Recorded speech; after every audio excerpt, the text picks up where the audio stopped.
I want to ask you another question. In my previous video, I asked, why are you investing in the markets? This time, I'd like to ask, when will you be cashing out your investment? This begs the old age question, is it time in the markets or timing the markets? So back to the original question that I asked in my previous video, why are you investing? That'll give you probably the answer in terms of when you're going to cash out. So for example, if you're saving for your children's university education, you can work out quite easily how long you're going to be investing for. Same as if you're investing for retirement, you know exactly between now and when you want to retire, you can work out exactly that date. However, sometimes the answer to when you're going to cash out your investment is not so clear cut. For example, if the reason why you're investing is because you want a nest egg, you're saving for a rainy day, heaven forbid something happens to your business or your job, you want to have some money tucked away somewhere, preferably that's growing, that you can access quite easily. In that case, there's potentially no end or no date to when you're going to cash it out. Ideally, you'll end up never having to use that money, and it lands up in your estate when you pass on, and it goes to your children or your spouse, whatever the case may be. So that is the reason why a lot of people invest, because they want some sort of a nest egg, a sort of a cushion, as it were. Then the other reason on the far shorter term side of things is some people do like to time the market and see if they can get some short-term gains. This is extremely challenging, and most people, to be honest, do not do well with that. But it doesn't stop people from trying. So let's have a look at a good example, the Nikkei, which has been the talk of the town especially in the last couple of days. They decided to raise interest rates in Japan for the first time in ages, and that saw the Nikkei, the Japanese stock market, collapsing very quickly, but it has since recovered.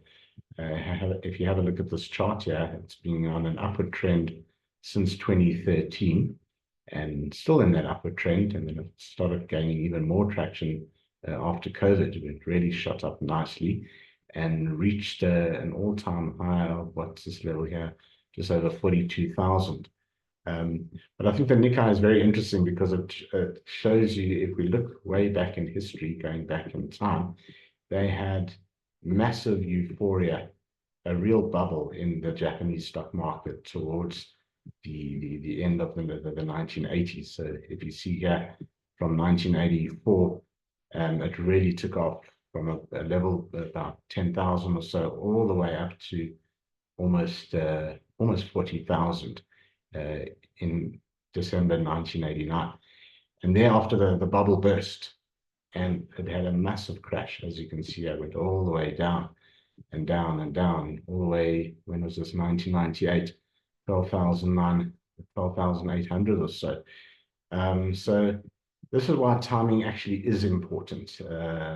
Had you been very unlucky and invested here in 1989, your timing was unfortunate, to say the least.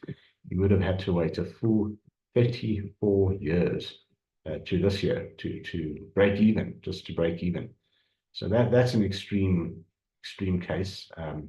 In many other cases, the performance hasn't been that extreme. So, for example, if we look at the NASDAQ, the NASDAQ, the US market, the top 100 stocks listed on the NASDAQ, which includes a lot of the big tech stocks, NVIDIA, etc.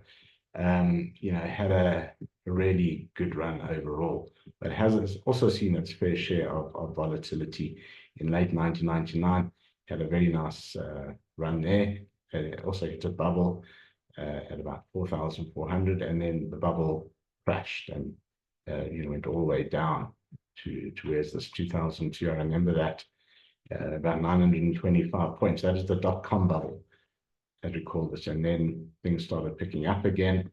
and then 2008 we had another crash from 2244 down to 1135. What is that? March 2009. And then from there, things picked up dramatically from 1147. I mean, look at that. Sure, dramatic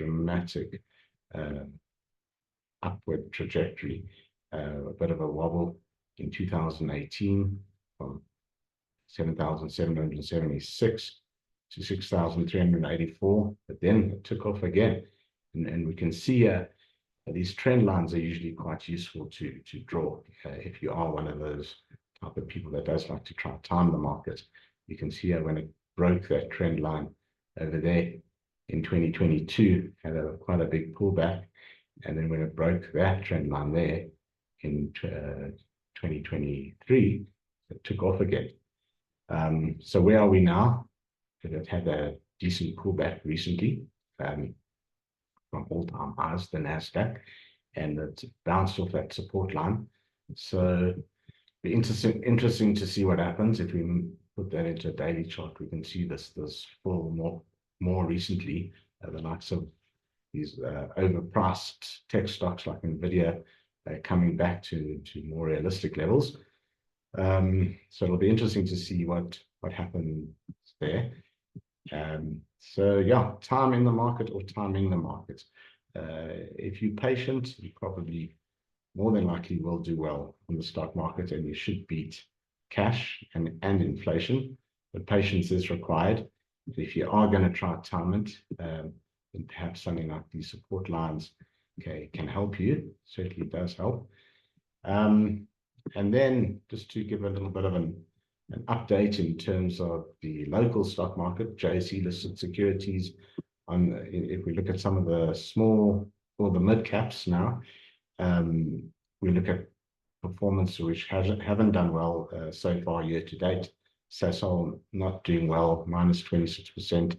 Sibanye-Stillwater down 21%. Woolworths down 18%. I'm just looking at the mid cap stocks at the moment. But on the other side, the real performers like Fortress Income up 150%. Mr. Price up 41%. MultiChoice up 34%. Quilter up 31%. So there certainly have been some good performers, which goes to show the case for having a diversified portfolio, not sticking all your eggs in one basket, having some large caps and some mid caps, and maybe 15 to 20 stocks thereabouts. It's probably a reasonable number. In terms of the larger cap companies, the gold companies have done very nicely this year. Harmony Gold up 44%, Anglo Gold up 43%, and the banks, since the relatively favorable outcome of the elections, the banks have done quite nicely. Specifically, Capitec up 41%, and Nedbank up 33%, and then the sort of not so good performers. If we have a look at the bottom of the list, the likes of Kumba Iron Ore down 35%, MTN not having a good time with the problems in Nigeria, Anglo American Platinum down 32%. But I guess these also present potential opportunities for patient investors. So if you believe that Kumba, MTN, Anglo Platinum, BHP, South 32, all these poor performers are still going to be around in years to come, more than likely they will be, let's hope, then now is probably not a bad time to invest, though you might need to be a bit patient. And the trick with the other ones that are doing well is to invest in them, but just be prepared that they may be overvalued like Nvidia was, and you might have a pullback, in which case you need to decide what to do then.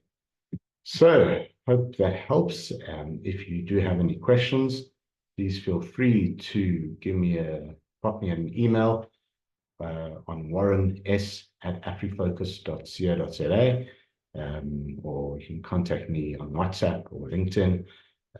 But probably the easiest is warrenes@afrifocus.co.za. See you next time. Happy trading, happy investing. hope your portfolio goes from strength to strength.